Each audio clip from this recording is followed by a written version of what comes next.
In this video, we'll demonstrate how to copy and paste text on your PlayStation 5. But before we dive in, I'd like to invite you to hit that like button if you're excited to learn how to copy and paste text on your PS5, and share your thoughts in the comments below. Your feedback helps us create better content for you. Let's get started. Navigate to the game base on your PS5 and select Messages.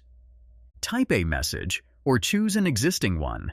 Move the cursor to the three dots, select Select All, and press X to copy the text. Alternatively, choose Copy from the options. Send the message with R2. Access the keyboard again, tap the three dots, and select Paste using R2 to paste your copied text.